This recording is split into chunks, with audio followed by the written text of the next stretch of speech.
Halo guys, kembali lagi bersama saya di Fatur Rahman TV.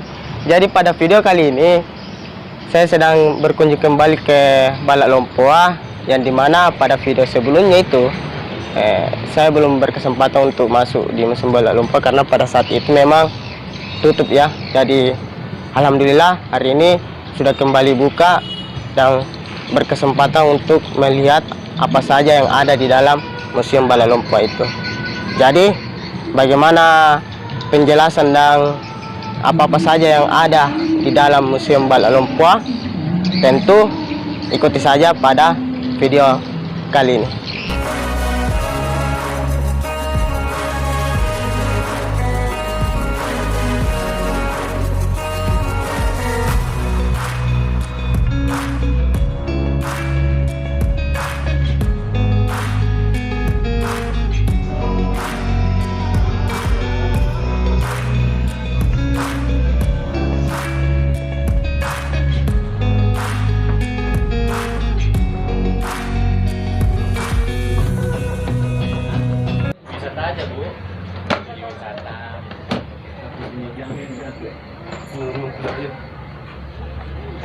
Di perkembangan sejarah berjalan terus, kebesaran kerajaan ini akhirnya ini menjadi lirikan dari orang-orang barat termasuk Portugis, Spanyol, Inggris dan Belanda untuk memperebutkan daerah rempah-rempah dan tripang, sehingga terjadilah berkembangnya terjadilah penjajahan.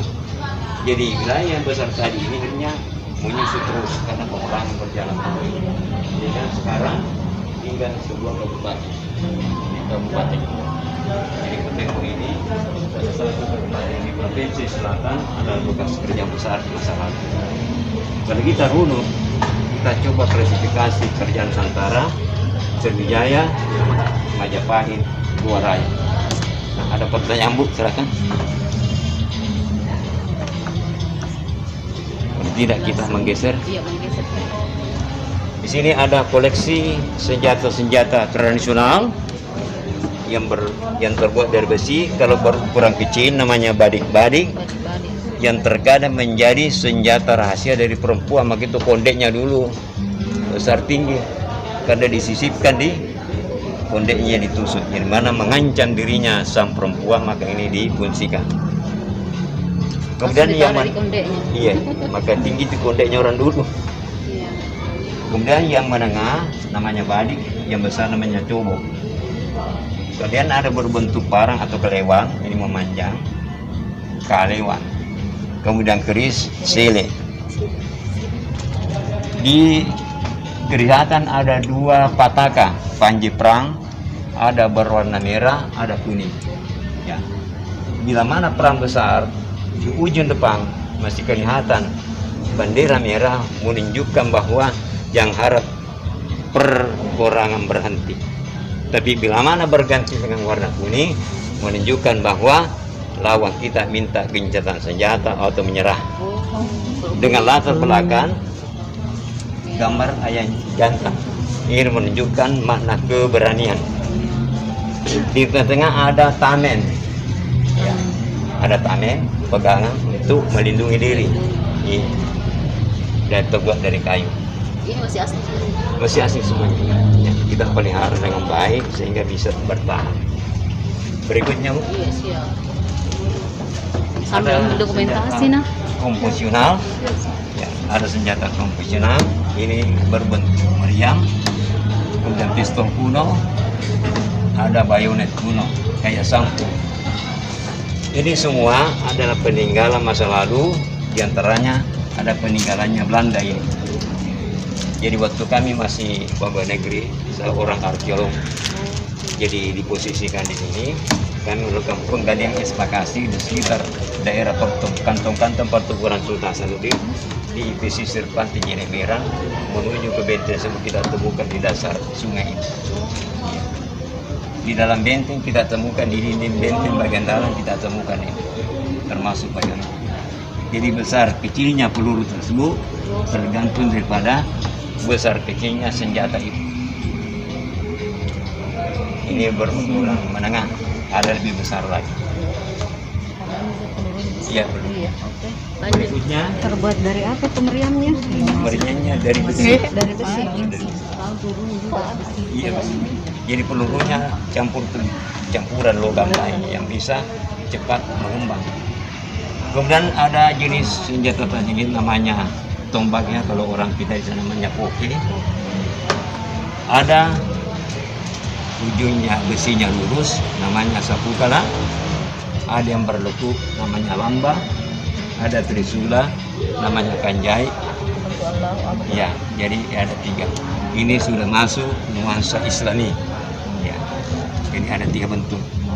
Kemudian di paling bawah ada alat tenung. Merapatkan benang menjadi kain. Yang ini namanya balira. Ya. Di masa lalu Sri Kandi atau putri-putri pejuang Makassar Iya. menggunakan salah satu senjatanya di samping tombak. Ini katanya dimaknai bahwa bila mana lelaki atau penjantang memiliki kesaktian bisa dinatasi, dipukulkan saja dengan ini, Waduh. dengan balira. Oh, Ya, jadi bisa. Panggil udah foto ki. Jadi ada anunya itu, ada namanya maknanya tersendiri. Iya, jadi sampai Iya. dipakai untuk menenung, Samping dipakai di untuk samping. senjata. Iya, karena Oh, merapatkan benang, iya. jadi bisa dipukulkan. Hmm. Isyaratnya bisa melemahkan kesaktian seseorang, khususnya laki-laki. Nggak tahu. Kita lagi ke ujung sana.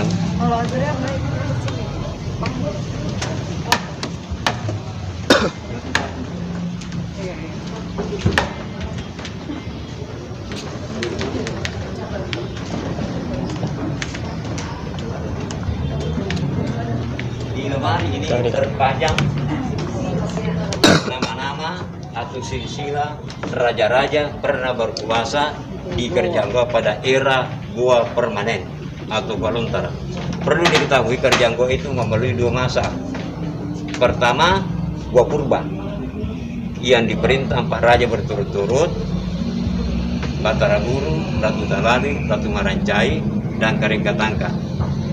Jadi berlangsung mulai abad 10 sampai 16. Tapi bagaimana kondisi sosial pada masa itu tidak banyak diketahui, sehingga sejarah tertulis dedak histori sejarah gelap. Tapi sesudah pasca era Goa Purba terjadi chaos, kericuhan antar kerajaan-kerajaan kecil. Ini menunjukkan bahwa tidak ada tokoh pemersatu. Akhirnya mereka kembali berdamai, dibentuklah satu lembaga pemerintahan namanya Kasuyan Salapan 9 Pemilik Negeri Bersatu, untuk lebih mencari nanti raja yang bisa dipanuti, tetapi bukan dari kalangan mereka, berkelahi lagi. Tapi ada sikap kepercayaan lebih gaib, mitos dan sebagainya, mengharapkan dari kalau perlu titisan dewa katanya. Akhirnya satu ketika 1320 munculnya sosok sang putri, katanya berasal dari dunia atas, sudah melengkapi diri sejumlah atribut yang terbuat dari emas, termasuk mahkotanya, kalungnya, gelang tangannya, dan sebentar kita bisa lihat duplikatnya. Olehnya karena turunnya maka disebutlah Tumanurungan, artinya seorang putri yang turun dari atas. Jadi konsep pemimpin di Sulawesi Selatan ini, apakah di Bode, di Luwu dan sebagainya, itu menggunakan konsep kepemimpinan awal namanya Tumanurung. Iya. Jadi Tumanurung diangkat menjadi raja Goa pertama pada era Goa Lontara 1210 dengan gelar jabatannya Karisembaya Goa, artinya raja yang disembah di Goa. Kemudian perkembangannya, orang-orang Makassar ini bersedih. Kenapa bersih? Mereka berpikir kalau tidak ada pasangan hidupnya, mana mungkin ada penerusnya. Ada dinasti yang berjalan, ada raja-raja yang memerintah seterusnya. Maka mereka berdua seperti awalnya, kepercayaannya muncullah tak terduga di pesisir Jazirah Barat, selatan sekitar pantai Bantai, seorang perjaka berdiri di atas laut, katanya menurut mitosnya. Maka itulah yang dijuluki Karembayo, artinya penguasa air.